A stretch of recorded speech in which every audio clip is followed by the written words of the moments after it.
Hey listeners, it's Paul Andriola here. Why not join our community at Small Cap Discoveries, where we offer our members direct access to some of the best microcap investment opportunities available. Our members are getting access to premium microcap financings, research reports, and direct access to management. Sign up today at www.smallcapdiscoveries.com. Our information systems team solves business needs with technology. Automation increases our efficiencies by creating innovative solutions for complex client needs. Our synchronized paperless workflow allows us to digitally transfer data with ease, create efficiencies through analytics and reporting. Automation has streamlined our complex business operations. With almost 20 years of continuous growth, Titanium Transportation Group has become the leading asset-based transportation and logistics company in Canada and the United States. We continue to grow year over year. With about 800 trucks, 3,000 trailers, and 1,300 employees servicing our more than 1,000 customers. 12 asset-based acquisitions since 2011. Profit Magazine ranked us one of Canada's fastest-growing companies for 13 consecutive years. We are Canada's only trucking company with an employee share purchase plan.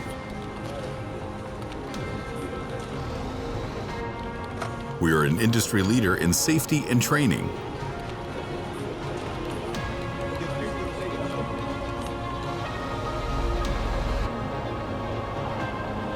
We are aimed at lowering our carbon footprint through innovation and technology.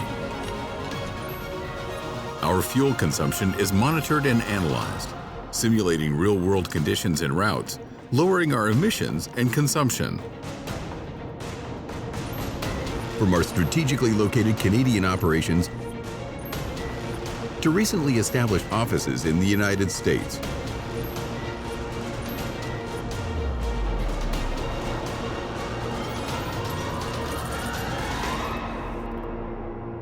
Titanium Transportation Group is securing its future by expanding its strength beyond borders.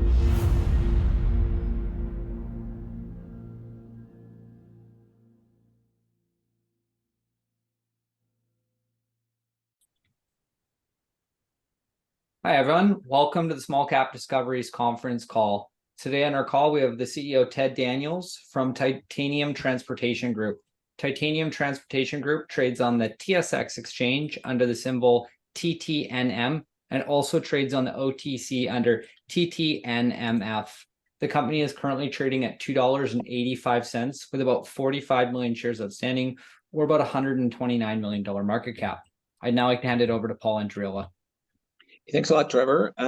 Great to have Ted with us today. Ted, Titanium Group's a company that we've been following for a while.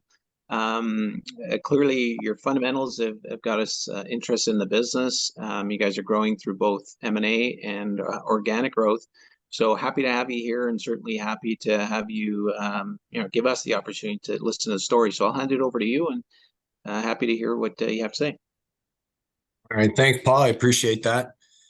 So I'm just going to get started here. Can you guys see the cover page? We sure can, yeah. Okay, so Titanium Transportation Group, just a quick snapshot. This is our management team here, our executives. Very quick, brief history on myself. I graduated university with 2 degrees, one in computer science and one in business. And then I went to KPMG and I did my CPA. And then I spent a few years after that working at a accounting firm called SLF, which I spend most of the time there working in turnaround management, which gave me the opportunity to kind of dive into, different business models and so on, and kind of develop my skill sets in terms of, efficiency, innovation, and growing businesses. We then founded Titanium in 2002, and that's where this story begins.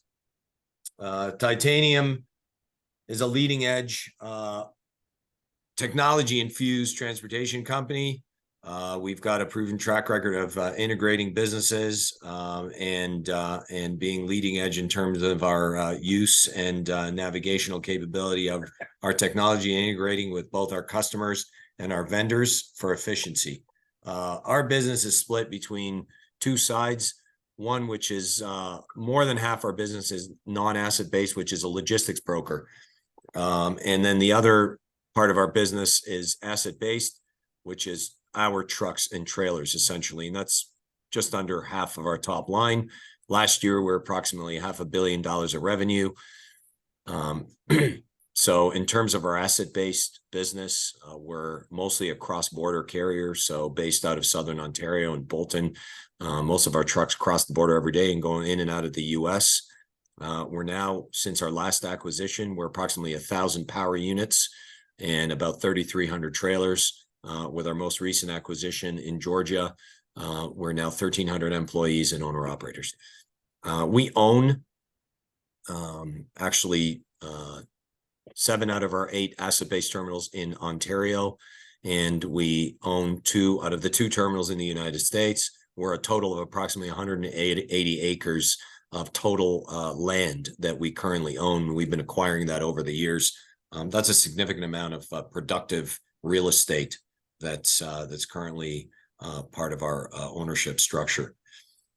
We have a proven track record of accretively acquiring companies. Currently, right now, the approximate value of the truck transportation market in the United States, road transportation market, should I say, is about $1 trillion. So, if you do the math, a fraction of 1% or 0.1 or 0.2% of $1 trillion is a couple of $1 billion. So we don't really need to own a big chunk of this market. For us, a couple of tenths, that's 4 times the size of what we are today. And we've acquired 13 companies over the last approximately 11, 12 years. Entrepreneurial management team. So again, we have a share ownership program. So our culture is very ownership structured. People are extremely engaged, very innovative, very excited, and very enthusiastic about rolling up their sleeves and being extremely involved in the business and taking leadership positions. They have a vested interest. So that kind of a culture that took companies like Microsoft and other ownership type like the Disneys of the world and those type of businesses. When they have people that are engaged in the business, it's a very powerful culture. And I think that that's actually one of the things that, I love about our business. We are ranked approximately 12th largest trucking company in Canada, and our goal is to be ranked in the US. So we'll go from there. This is a brief history of where we came from. We founded ourselves as a small brokerage in 2002, non-asset based, got our first truck in 2005. And about a year after that, we brought in a private equity investor, which gave us the ability to prepare for doing acquisitions. In 2011 to 2014, just prior to going public, we bought about 5 companies. The very first one, of course, was a turnaround, which gave us tremendous upside. We didn't pay a lot of money for it, not a lot of goodwill. We were able to leverage off the good bones of this company. It had good customers, had good people, but it needed the right leadership. And so we put in our systems, our technology, and we were able to, give them the direction and the leadership that they required. And then we also bought a few other companies over the next few years, digested those, and then we're ready to go public. We went public in 2015 while still doing additional acquisitions. We are about $100 million top line, just short of that, in fact, in 2015 when we went public. And then by 2018, we were approximately a $200 million business. And in 2019, we actually opened up our first US location. And then that's when we started Charlotte, North Carolina. And the reason we started in Charlotte is because we had synergistic customer relationships throughout the Southeast that we could leverage in order to do that.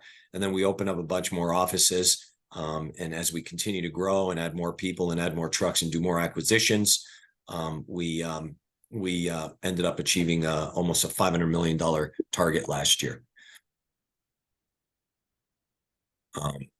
So of course, I think all of you might have read or heard that 3 weeks ago we closed on our first acquisition in the United States, asset-based. There are approximately 200 trucks. It was a family-owned business. To some degree, again, underutilizing technology, and we were able to also buy the real estate. So this is a great platform. This is our first US-based acquisition, and one of the things that we need in the US is the ability to go to our customers and offer a holistic package. So we call it ABC: assets, brokerage, and critical needs. And not having had wheels on the ground in the US was very limiting to us in terms of our growth potential. And having said that, what we can do now is go to some very large customers in the US, say, yes, we now have trucks. We're able to get on your bid boards now, and we're now able to offer you those packages. So, some of the big box stores, for example, that we do deal with in Canada, we can deal with them on a cross-border basis, and we do brokerage for them. We could not do that in the United States. And now we're going to be opening up this humongous ocean of opportunity to be able to offer these services, the transportation solution service in the United States. This acquisition, we expect to integrate into our systems over the next really 5 to 6 months. Our goal is to have it integrated by the beginning of January, and then after that, navigate using our technology and our integrations. We paid $53 million for this company. The goodwill portion of this was less than 1 turn of EBITDA, in fact. So it's got a huge amount of potential. If we can increase the EBITDA from where we purchased this by even 4 or 5 percentage points, which right now they are underperforming, we'd like to get them up to the targets that we're able to achieve, then we're probably going to be able to shave in a matter of 1 year that entire goodwill portion. And so essentially this is a 100% accretive deal, practically an asset-based purchase. So we like to find opportunities that give us a significant upside in terms of what they do well, i.e., again, good people, good bones, good customers, but not optimizing their solutions. We're also able to buy the real estate because one of the things that transportation does is it has this insatiable need for real estate, because you've got trucks and trailers in these big areas that require essentially parking all of these pieces of equipment. But one of the problems with this magnitude of flat land that you need is it also has to be close enough to the major operating centers, where people consume, where people live, where people where people go to work, because that's where you're going to have distribution centers, where you're going to have manufacturing plants, and so on. So when you do have the opportunity to control your destiny on that level, it's extremely important in terms of the stability of the operations on a continuous basis. Top line, approximately 60 million USD. There are, again, about 200 trucks, 600 trailers, and approximately 50 to 60 support staff. So again, revenue model, just kind of a good little flowchart summary here of it. Non-asset based side in 2022 was 57%, and that's a split between our head office in Bolton, and we do have a couple of peripheral Canadian offices, one in Montreal, one in Windsor, that continue to grow. USA logistics, Charlotte, Nashville, Chicago, Denver, Atlanta, Arkansas, Fayetteville, Arkansas, and now we just announced Jacksonville, and we're in the process of waiting for permits to build out that office. On the truckload side, of course, now we've got Oakwood, Georgia, and we have Falkville, Alabama.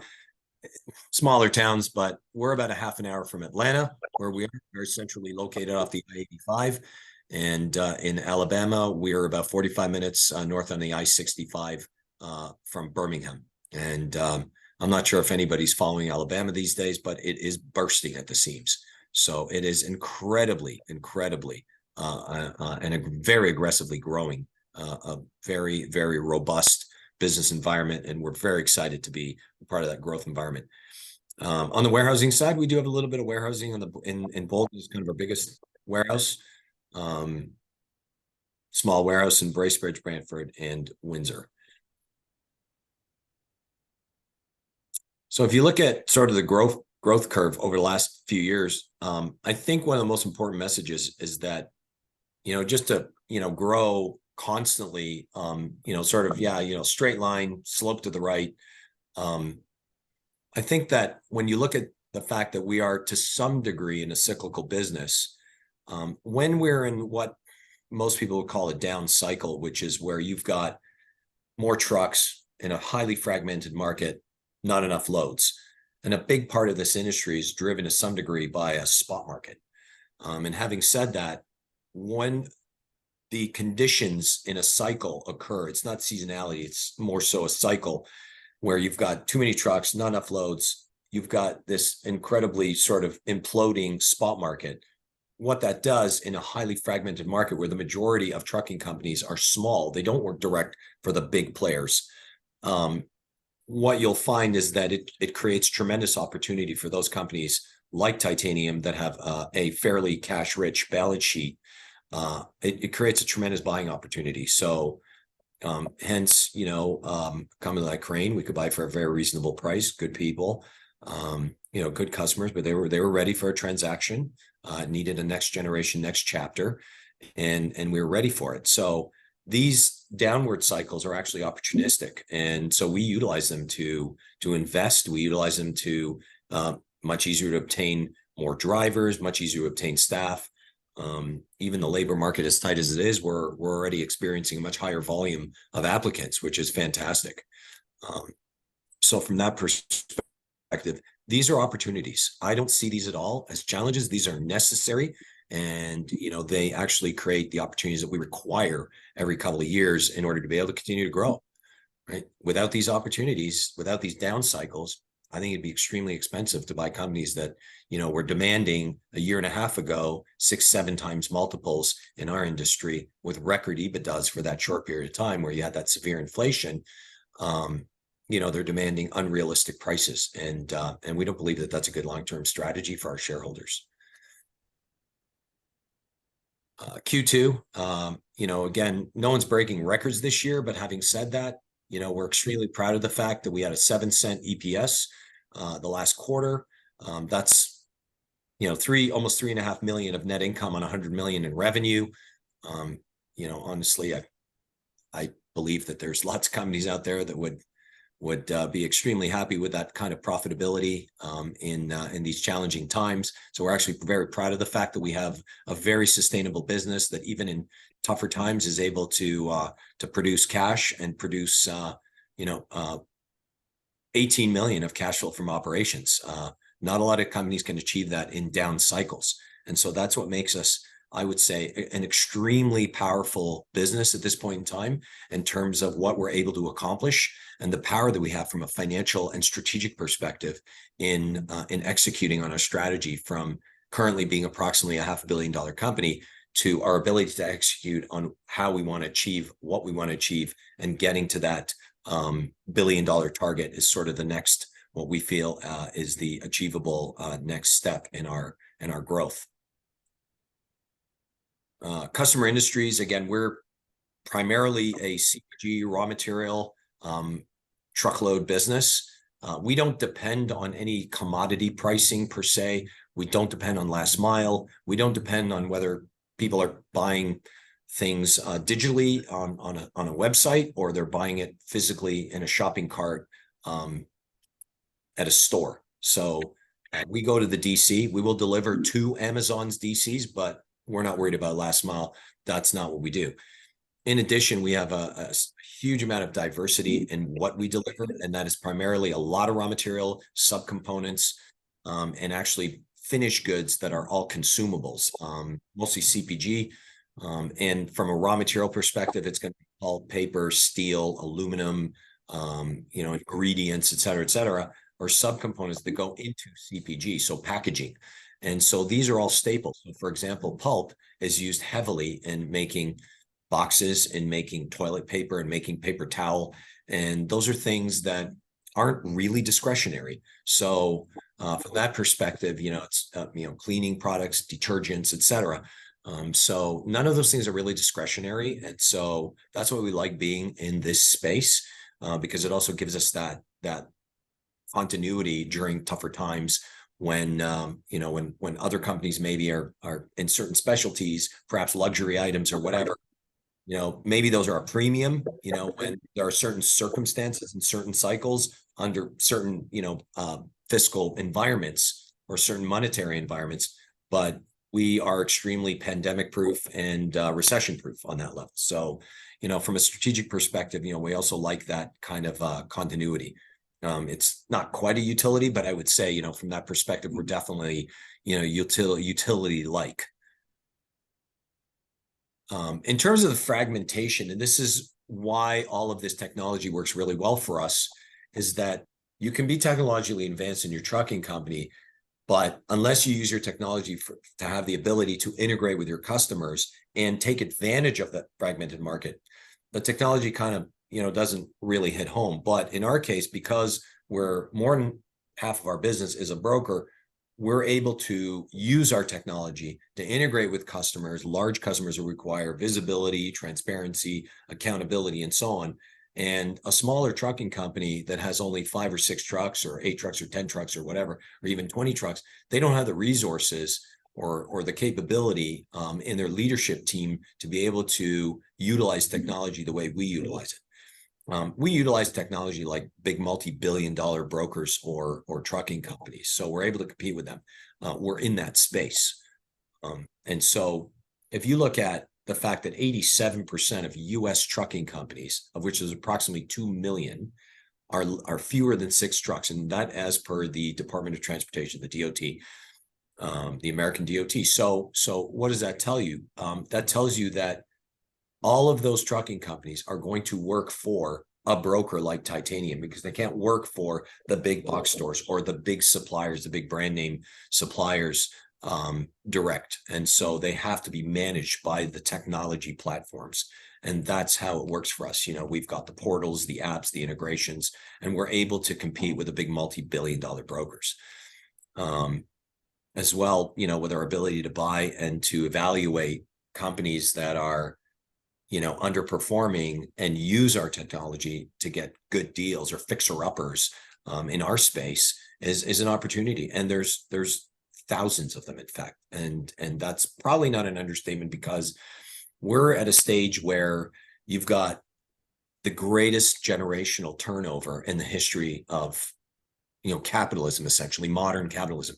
We've got so many trucking companies that are owned by grandma and grandpa, and it now needs to shift, and the kids don't want them, right? Or the grandkids don't want them, in fact, because they're just not interested in trucking. It's not sexy, it's not something that they want to do. They'd rather go and do something that's on social media or whatever. It's far more appealing to younger people, but because we're so technologically advanced, we actually attract a really interesting group of young people. So we've got this incredibly innovative company, but we've got this huge amount of opportunities by going out there and getting companies where, you've got, mom and pop or grandma and grandpa, they owned it at a different time and they need to retire or whatever. And we're able to give them a reasonable price and they're happy.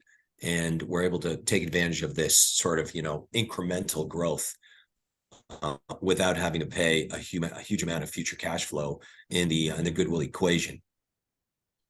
Our growth strategy of $1 billion, as I said before, it's again going to be a combination of technology and brokerage, and doing a handful of additional asset-based acquisitions. This is going to give us the opportunity to get into some of the big gigantic markets in the U.S. now. We'll be able to qualify, and we'll essentially continue to advance and to grow our footprint in the U.S. And again, as I said, $1 billion is a fraction of a percent of this incredibly gigantic market.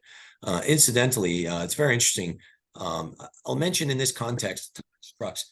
Autonomous trucks is one of those things that we're not technologically ready for. But having said that, the largest male job in the U.S. is a truck driver, and many senators, in fact, in the U.S. have already said, we're not going to start putting them out of work just because someone's going to invent, a truck that drives itself.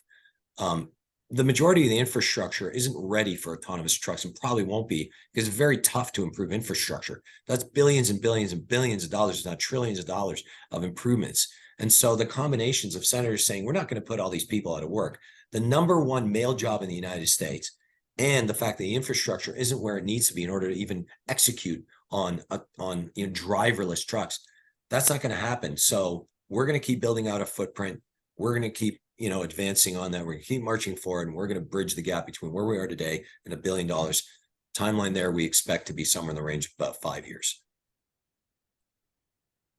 In the US, we're at 7 terminals currently. We're somewhere around 200 million top line in this division. We expect to keep growing it as we keep operating and growing more terminals. We just announced Jacksonville, Florida. It's a growing city. It's very industrious. It's a growing port, in fact, because Savannah, Georgia is full, and now Jacksonville is growing as a result of the fact that Savannah can't grow anymore, and they're actually going to be building an inland terminal, in fact, as a result of that. So we're very excited. We expect to open up somewhere in the range of 2 more next year, and 1 more probably Q1 2025 will be at 10 terminals. The goal within the next 5 to 6 years then will be 20 terminals across the United States, and that should give us the ability to be a multi-billion-dollar broker in terms of having hit the majority of regions with no more than 20 to 25 locations. Just a quick snapshot of just some of the leading edge technologies we use. We are a Microsoft Power BI shop. Isaac are the satellite. It's a satellite instrumentation company that we use in our trucks, and so we use some fairly large brand name platforms, including the Trimble platform, which is a transportation management system, and it's also a satellite company that focuses on infrastructure. And the reason that we like being on this platform is because they spend a lot of money on innovation, and we like to have vendors and platforms that can be as innovative as we are. And so we don't want to be with vendors that are kind of done innovating, right? So that's kind of the concept. Just quick example here. This is the carrier portal that we have. It's called Fusion. Our Titanium Fusion portal is where carriers get to log in. They get to look at loads. They get to be a part of our community. One of the things that's important here is to note that really everything today is about data. It's all about the databases and so on. I mean, if you're in social media, it's all about how many people are using it and so on and so forth. What's no different for us, this is kind of think of this as our social media. We have over 40,000 carriers that are now currently in our database and are part of this community. And what happens is the database will actually analyze, or when loads are available for a customer, the system will actually analyze which carriers in order of predictability are the ones most likely to want that load. A small carrier that needs to log onto the portals, log onto the load boards, log onto the spot boards, and now they're getting an email directly from Titanium, which they love working with because we pay them quick. They can see the payment through the portal. They get the carrier rate confirmation for the load directly to their email with a QR code, and it integrates with our app that they've downloaded on their phone or on their tablet or whatever, and we're directly linked to them for GPS. So carriers want to be a part of this network. Some of the big multi-billion-dollar brokers as well in the US, they have their own platforms, and so we also have the database to be able to keep growing. We grow by anywhere from 1,000 to 2,000 carriers per month now. So it is starting to hit pretty cool exponential growth. If you look at Chat GPT, I think they hit a billion. I think it was 1 billion users, to be honest with you, within a few months, which is kind of like a record number of users. But at any rate, I mean, that's what it's about. It's about how quick can you get your database to grow. The more you've got in your database, the more your analytics can do their job, and the more that your so-called AI analytics can basically start to do the digital work that humans can't do as quickly. We have the app, and this was again developed. We've got a team of developers, and we're constantly adding features to kind of make it more attractive. So we are competing with, the multi-billion-dollar apps that are out there, and so carriers download it. They have the conveniences of being able to have the geofencing. As soon as the load's done, it uploads that information directly into our system. They get paid really quickly. I mean, if this is a guy that's part of the 87% of carriers have less than 6 trucks, you know what? It's a living. This guy with, or it could be sometimes husband and wife team or whatever, These people, they need to be paid quickly. They've got bills to pay. Times are tough. Inflation's hitting them even harder. So you know what? These kind of efficiencies are actually attractive to them. So being a big broker and growing as a big broker is all part of this kind of technology and integration. And we've got it both from Android and iOS. So we are completely covered on both sides. Investment summary, we've got tech. We can grow by M&A on our asset-based side. Our balance sheet is solid, significant cash, strong debt to equity ratio, highly aligned management team with ownership, very strong culture to execute on all of our different objectives. Since 2015, we've more than quadrupled revenue, and we've essentially quintupled or improved EBITDA by more than the growth of the revenue, right? Which means that we are benefiting from our economies of scale, technology, and our efficiencies.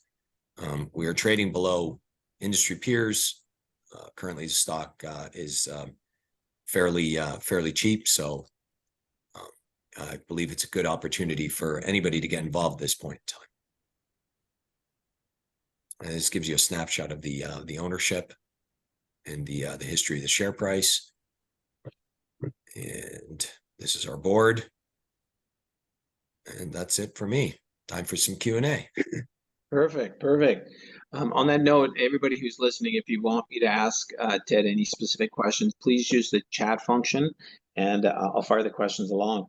Ted, M&A, I mean, that's a big piece of your business. Can you give us a sense of what you're looking to pay for these businesses? How do you put a price tag on the companies you're looking to buy? Okay, so essentially what I'm looking to buy is a company like a Crane. I'm just going to go back to the slide because this is really a great example. What I'm looking to buy is always asset-based. I don't like to buy brokers because brokers essentially, you know, and I hate to sound like an accountant, there's very little in retained earnings. So you're going to take that EBITDA and you're going to multiply it by whatever multiple. Now, agreed, you know, when you look at the math, you know, if you want to stick the math into an ROIC formula, the ROIC on brokers is huge because it's a virtual business. However, one of the issues in transportation that's a little different than really any other non-asset-based business is that your relationships are really walking out the door with your dispatchers every night, and you hope that they come back the next day. It's not as sticky as buying a truck transportation company that has real estate on wheels. Think of it that way. These boxes are real estate. Yeah, there's cycles, as I said. The cycle right now, there's some overcapacity, which kind of drives the price of this real estate on wheels down. However, bigger customers that require a sustainable and they require a reliable supply chain solution, you know, they're not going to compare a trucking company that provides them with, you know, trucks that cover 5 or 10 or 20 or 30 truckloads in their network a day. They're not going to compare us to a spot market environment, right? That's just too volatile for manufacturers or distributors, right? So trucking is a very stable business, not as profitable as logistics, but it's very stable. Logistics, on the other hand, augments the solution. And so we always buy assets. Having said that, I like to buy asset-based businesses where maybe I'm giving them in theory a 5 or 6 times multiple, but there's enough in retained earnings and the value of the trucks, trailers, land, and building to be able to cover at least, you know, 2/3 to 4/5, maybe 80 to 90% of that purchase price and asset value. So there isn't a lot of goodwill. And I heard an old adage from an accountant, actually, a while back, that goodwill is deferred impairment. So, you know, for those CPAs out there, yeah, you know what? We don't like to take that kind of a risk. We look for the opportunities with the upside rather than buy something that's already earning a record EBITDA, record multiple. How are you going to get an upside on that? Where's the incremental on that? Where's the synergy? Where's the accretion on that, right? How am I going to take that 6 times multiple on a record EBITDA and do a little bit better? Well, I think to me, that's actually a risk because what if it doesn't work out all that well, you know, or what if we've got a down cycle that we don't really think is going to happen, but happens a year later. But I've given them a 6 times multiple. And if you want to philosophize that the 6 times is really 6 years, right? Just conceptually, well, within the next 6 years, I can tell you there's going to be at least 1 or 2 more cycles. It's fairly predictable. So why would I do that? So I'm not going to do that in non-asset-based business where 5.5 of the 6 multiples are goodwill. And it's all based on the fact that I hope to earn back that cash flow. And only after all of that cash flow has been earned back on a pure goodwill deal, are we going to start to actually provide some accretion on the value to shareholders? I don't know. I'm skeptical. So we like to buy truck transportation companies, assets. We value them on the assets. We value it on the potential, the customers, the geography, the quality of the people, the potential accretion. And that's kind of how we do our due diligence. Gotcha. And that's sort of the formula. Yeah. And your question came in really looking out, say 5 years. What do you expect the mix to be between asset and call it non-asset type of the business? Love that. Great question. I really always want to be at least 50% non-asset based. Yeah. Gotcha. If not more. Yeah. Perfect. And every time that we grow in trucking, particularly when there's like an acquisition like Crane, we are being bombarded right now by customers are so thrilled to find out that they just got out by a bigger company with brokerage offices that, right now are 7 offices across the US, a bunch of which are in Freight Alley. And Freight Alley, of course, is where 40% of freight resides or crosses. And that's only 5 states. And that's Georgia, Alabama, which we bought the terminal in Alabama. It's very small, but we intend to grow it. Tennessee, which we have a brokerage office in Nashville, and North and South Carolina. And our office in the Carolinas is in Charlotte, right? Which is fantastic. So we're really strategically building this thing out. Gotcha. Yeah, so we'll be 50-50 for sure. And this acquisition will augment at least dollar for dollar new brokerage business. Gotcha. Let's talk some of the challenges. You touched on a few things. It's a little bit easier to get, call it labor. But what, we've got inflation, we've got fuel prices that are volatile. We've got, labor wages that are going up. What do you, sort of what keeps you up at night? What are the challenges you guys face on an ongoing basis? Well, what keeps me up to some degree is the fact that there's so many amazing things happening at Titanium, and we just can't get to all of them fast enough. It's so incredibly exciting. I mean, we got the integration of Crane, and this week alone, I am being bombarded with business brokers calling me saying, hey, I just read this release, blah, blah, blah. I've got this company in Nashville, or I've got this company in Texas, or I got this company in Illinois, or I got a company in Indiana. It's absolutely incredible what's happening out there. We are being bombarded by opportunity, and it's kind of in a good way, kind of stressful and pretty exciting, actually. Technology keeps me up at night because, I always worry about being obsolete. I don't want to be obsolete. I want us to be leading edge. I want us to be innovative. I want to keep up with the companies that have, big, huge budgets, but we're doing it on much smaller budgets. And I think that for a small transportation company in comparison to the big multi-billion-dollar, broker or hybrid companies, we're very disruptive on that level because we're doing it on a much smaller budget. And we have a very kind of small, very creative sort of group of software developers that are incredibly involved in the business because we don't have coders and designers, and there's this disconnect between operations, and the coder, right? So my management team and my coders work together, and our coders actually do a very good job learning the business and understanding it. And I think that some of these ComSci background people that are amazingly creative love working at Titanium because they're able to be creative, but also create a solution rather than just been given a set of, here's your criteria, here's your parameters, and, code away, right? I think that from that perspective, that's very cool. But yeah, I mean, it's strategy, it's innovation, and just constantly, trying to figure out how to do more with, more with less, right? because that's the name of the game. Yeah, for sure. I mean, you guys are, when it comes to the economy, you guys are almost the tip of the spear. You see some issues probably ahead of a lot of other industries. Where do you think we are in the economic cycle, and how do you prepare for it as a business such as yourself? So you're right. It's kind of interesting because we're seeing the companies start to put pressure on, hey, we're kind of starting to run a little low on raw material. There's a little bit of demand that we didn't actually expect, so you're right. Spot market has flatlined, even though it's probably the worst it's been in since the 2016 and 2019 trucking recessions.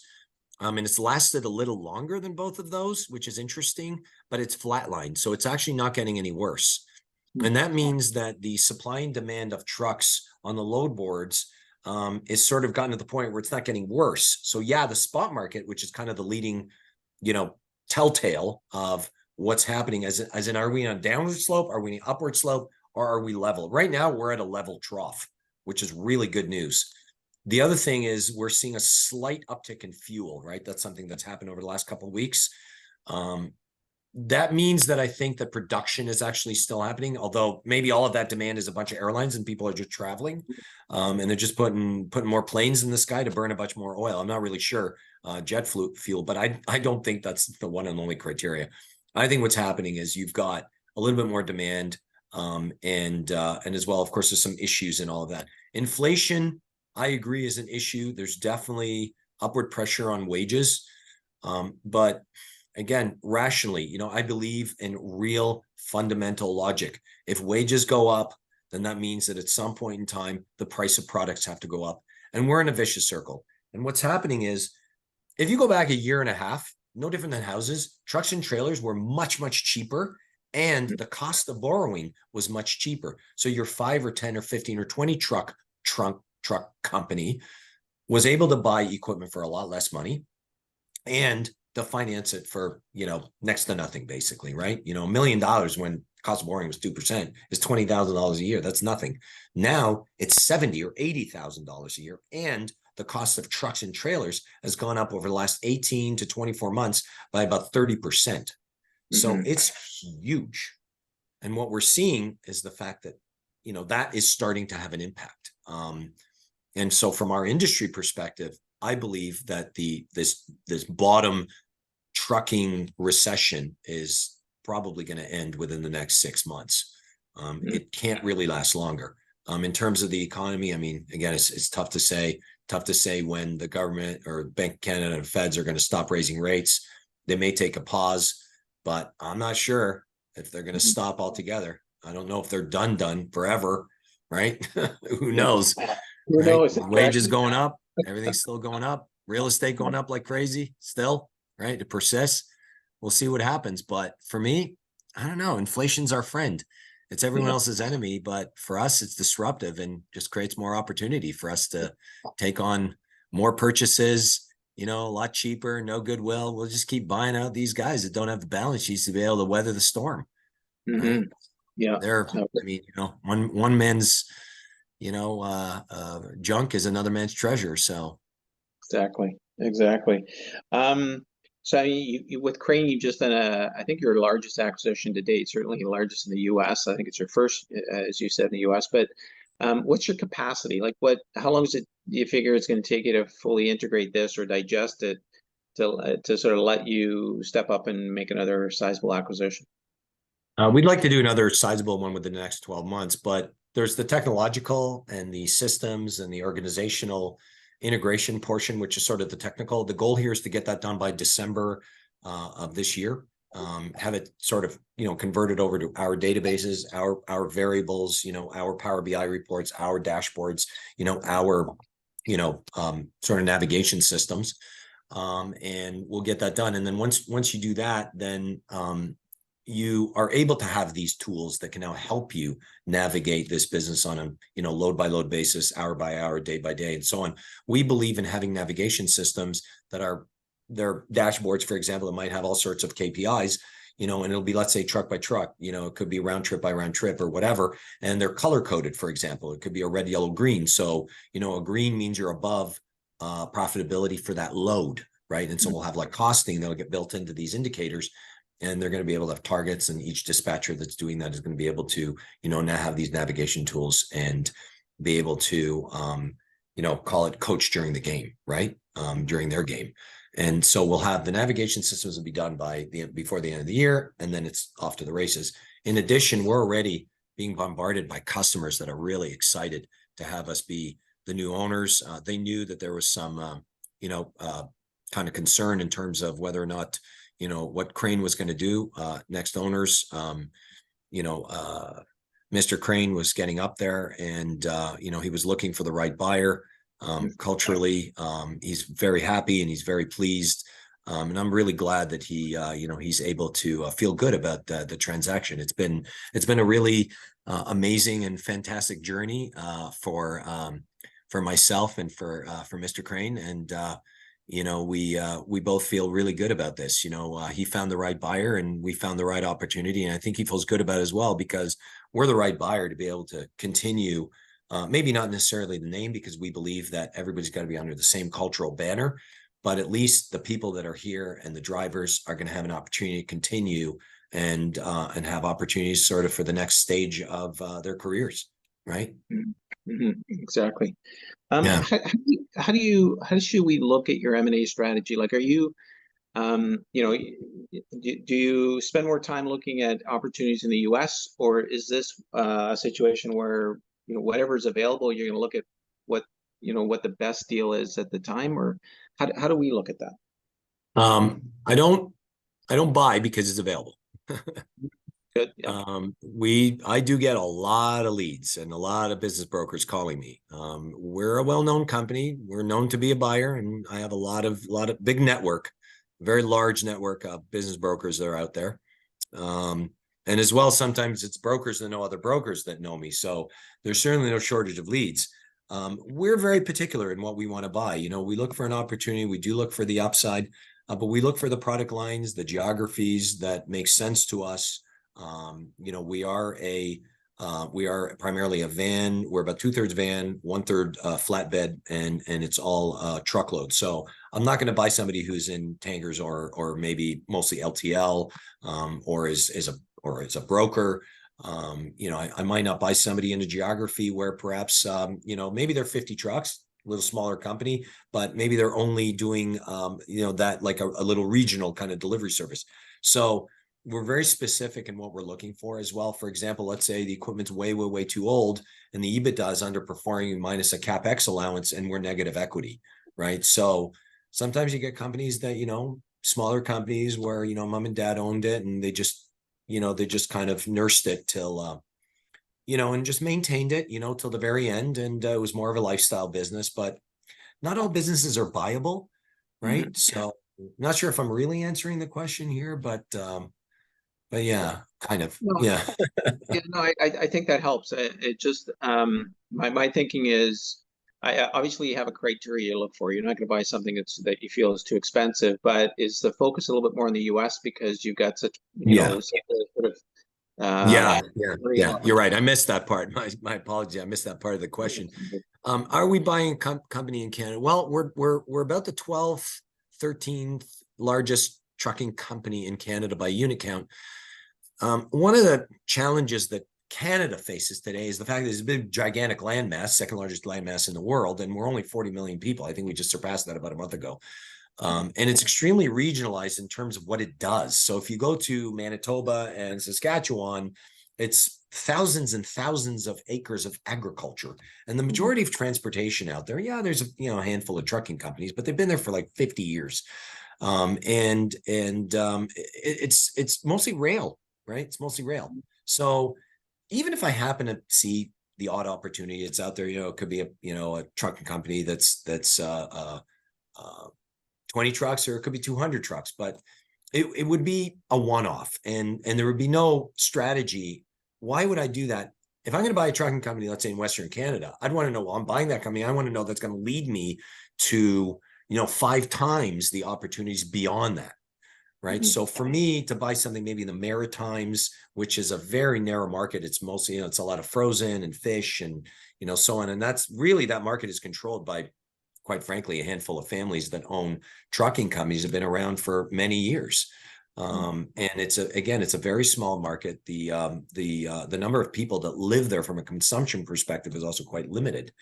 And that's why we're kind of gravitating to the US now for the most part. So it's unlikely I would buy another trucking company in Canada. It's not to say for sure guaranteed, I'm totally myopic on this and completely tunnel vision. I have no interest ever. If the right opportunity comes up, I might pull the trigger on another one, but it's unlikely that it's going to happen. My goal is to keep buying trucking companies in the US, which is 30 to 40 times the size of the market. It's not proportionate to the population. The sort of handling the. Oh, sorry about that. Okay, the last question on the M&A side is more around just financing. How do you typically finance, or how do you prefer to acquire these businesses?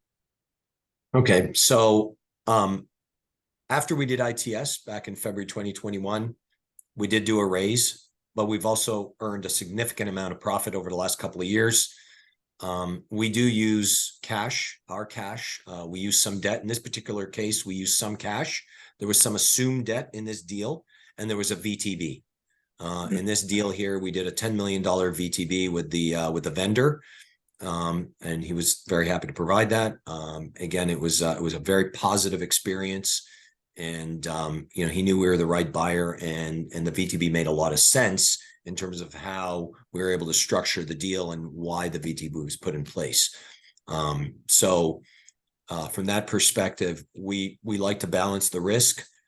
We generally don't like to dilute shareholders.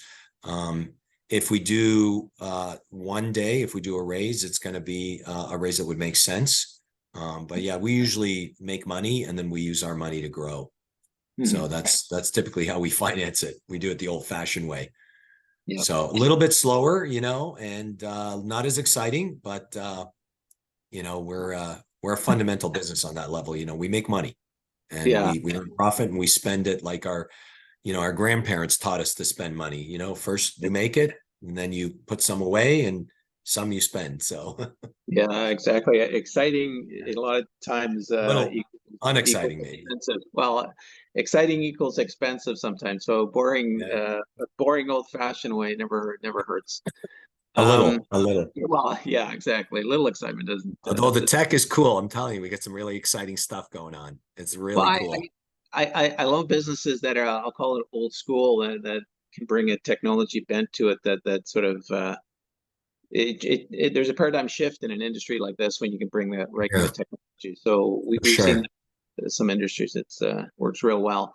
I'm going to take some questions that have come in from some of the listeners here. I'll start with this one. Can you talk about return on capital invested? How much dilution will be required to get to $1 billion market cap? Well, if you're a little patient and I can find another crane, I think in the next 5-6 years, zero dilution. Don't expect to do I don't think I'll need to do a raise, because let's just say, okay, let's just do the math on this. I could do 2 more cranes over the next 4 years, one, or not even, I probably do another crane in 18 months and 1 more crane in 18 months beyond that. And that would bring me another 120 million top line. So here's 60 million. In addition, right now, the revenue is a little low because you've got a spot market on our brokerage, which brokerage is not a revenue business. Brokerage is a margin business. So what drives that revenue is really the cost plus of what we're paying, your 1 or 2 truck company that's on the load board, right? And right now there's such a massive implosion on what they're getting in terms of the lanes. It's unsustainable. So revenue is going to go up as soon as all this tightens anyways. So let's take crane plus 2 more cranes, which, crane costs us what, 30 million in cash, which we currently have another 30 million available. That's 180 million top line US. Double that for just a conservative 1-to-1 opportunity on the brokerage offering. That's almost 400 million right there. Right. Yep. So really zero dilution. I'm not going to say there'd be guaranteed there's not going to be a raise, but I'm very careful to make sure that if we do at some point in time want to go out there and raise a little bit of money, we're going to do it with a hell of a lot of respect for the shareholders. Yeah. Yeah. So from that perspective, I understand the math, and I would never do anything that would be disrespectful to my existing shareholders. Yeah. Good. Another question here: are all your trucks fueled by diesel? And do you have any opinion on trucks using batteries or a hydrogen fuel? Well, you know what, after a couple of glasses of wine, if you get the VP of innovation engineering of the OEM trucking companies loaded up enough, they'll tell you that the electric trucks are completely unsustainable. Right. And the reason being is because, I mean, it's easy to plug in your Tesla or to plug in your, whatever, your Volt or whatnot, because you can plug it into your house and it costs you like $5 to charge it, right? That's fantastic. Maybe one day I'll even get an electric car or a hybrid. But having said that, a truck battery right now requires about 400 kilowatts a night to charge for about 5 hours. That's basically a city block of about 40 houses for one truck.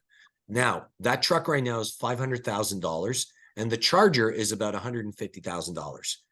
The Canadian government is offering $150,000 as an incentive. And net of this enormous cost of electricity every night for one truck, okay, the payback on these things is about 5 to 7 years. Right. And that's just to break even. Yeah. Now, hydrogen, on the other hand, that's interesting. Hydrogen could be a lot cheaper if we can develop the network. There's a ton of it, and it's way cheaper. You do lose about 10 to 20% power, but it's a lot cheaper, and it's a lot easier to convert an engine from diesel to hydrogen. So that has potential, but I think, again, a long way away from that, because the problem is that the real economy below all of these government subsidies, which are all running massive deficits right now, which is countering the whole point of trying to stop inflation, right? I mean, fundamentals, right? If you've got massive deficits, but you've got high inflation, the two are really perpetuating each other, right? Like, it's just, basics, right? So having said that, here's the problem with the situation. How long can they keep giving people $150,000 of taxpayers' money for one truck, right? That means I'm going to buy 10 trucks, which is nothing. Right? Remember, we've got about 350,000 truck drivers in Canada, right? Yeah. Do the math. It's government, right? Yeah. And even with the subsidy, it doesn't make sense. Now, one of the electric companies just recalled all their trucks or something. All the batteries are blowing up now. It was in the news. I can't remember the name of the company, but all the batteries are blowing up. So literally their entire fleet is being recalled.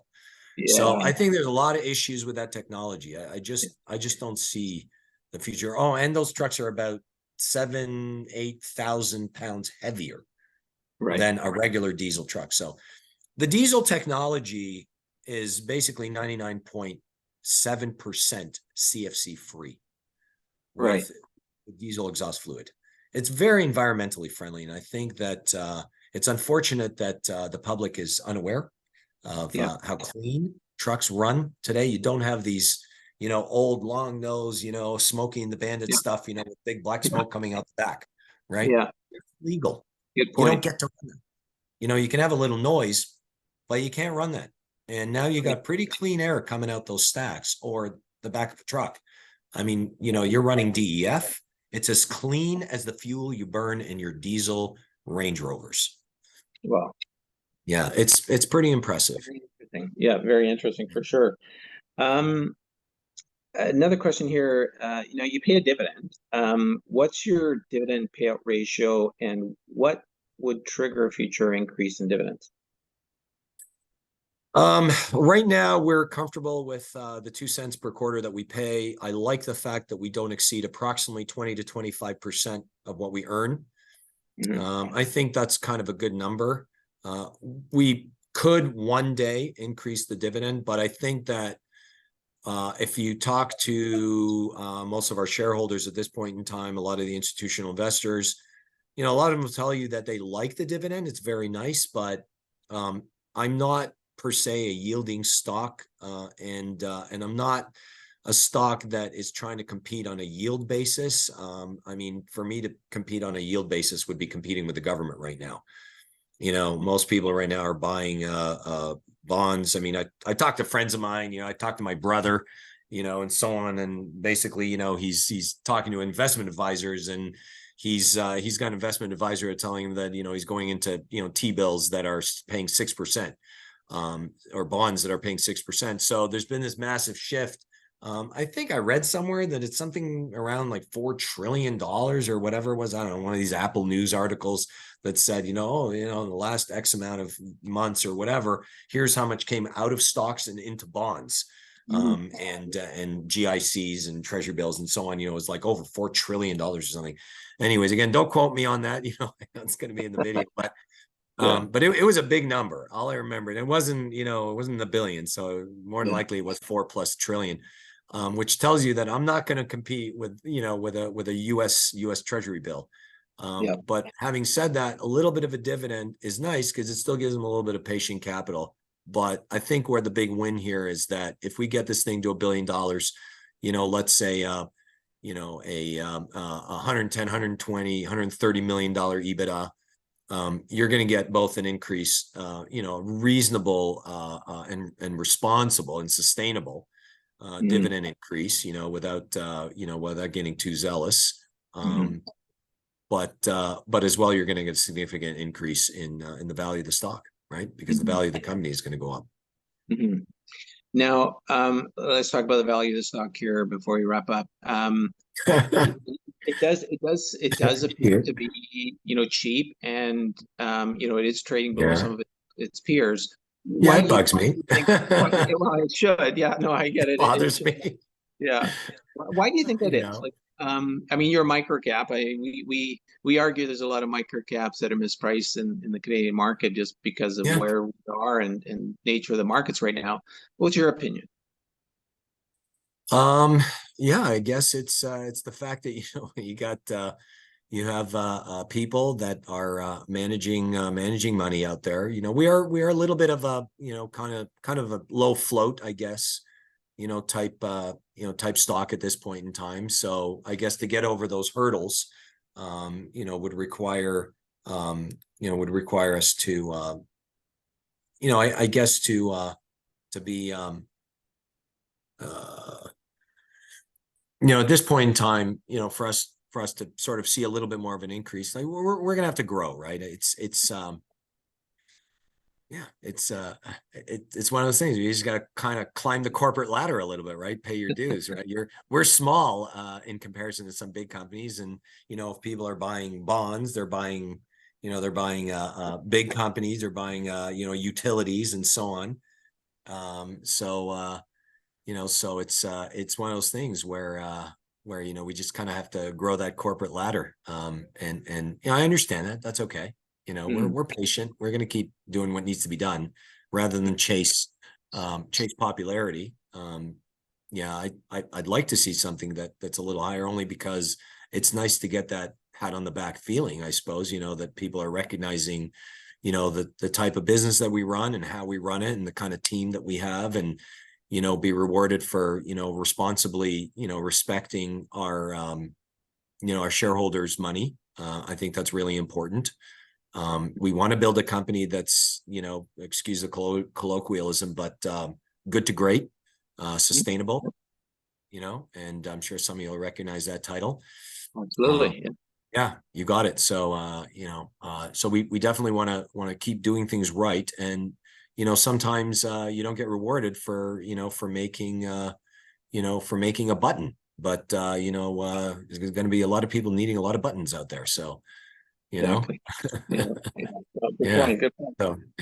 So, listen, it's sort of coming to the end here. A couple things I want to ask really is, okay, we're investors and we're watching your business from the outside. What do you think are the important either catalysts or metrics that we should really be focusing on? Do you mean like more in terms of the overall economy or No, titanium for your specifically or business more the specific. I mean, transportation? yeah, you've got your business plan. What should we Mm-hmm. be paying attention to, within, respect to your business itself? What makes the most sense to watch it, whether it's revenue growth, whether it's some other KPIs, whether it's some sort of, another acquisition, what, Yeah. what should we focus on? I think that profitability is a little Mhm. near and dear to me.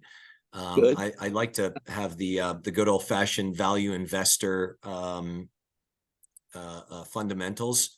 Um, you'll be able to see that we just wrote a check for Crane, but you're going to see we're going to pay down that debt. And I think it's important, if you're going to invest in this company, you need to know that we do what we say we're going to do, but we don't also bite off more than what we can chew. So in other words, we're going to do that responsibly so that, hey, if it takes a little longer, it's okay. In the meantime, we're not bleeding.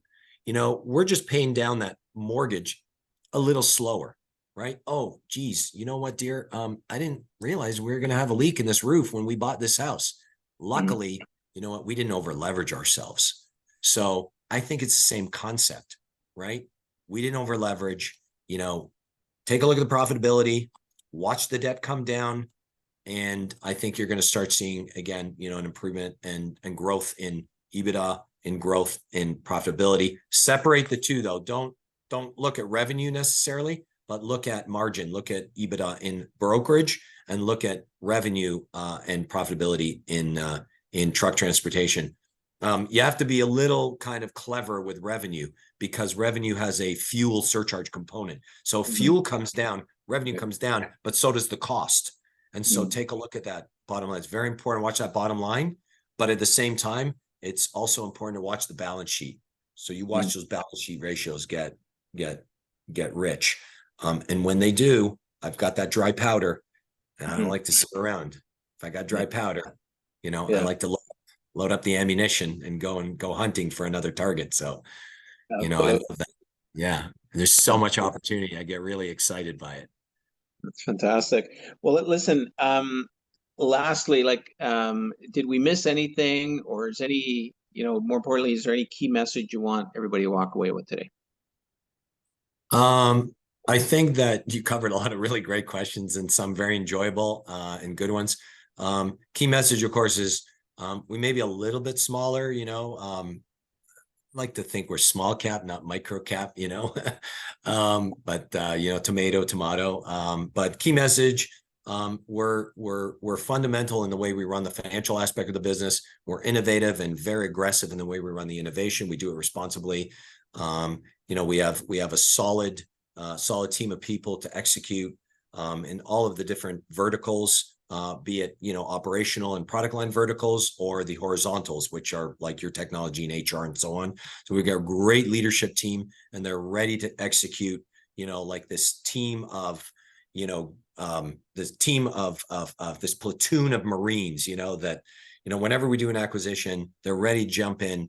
Do what needs to be done, bring the company to where it is. So I think the key message is that we're strong foundationally, financially, we're strong technologically, and we've got the team to execute. And we, generally speaking, we do what we say we're going to do. So I think it's going to be a really exciting 5 years. Perfect. Perfect. Yeah. Well, this is great, Ted. I love, I'll call it a boring business with a sexy twist to it. I think that's what you got here. Yeah. I'm really impressed with what you guys are doing, what you've managed to do in a relatively short period of time. But really want to thank you for the time you spent with us today. Love the story. Can't wait to get updated and continued success. And hopefully we get a chance to talk to you Yeah. relatively soon. Well, I really appreciate the opportunity to, showcase our little business here, our micro business, $500 million micro business. Exactly. Thank you, Paul. Thank you so much. Appreciate it. Thank you. Bye for now. All right.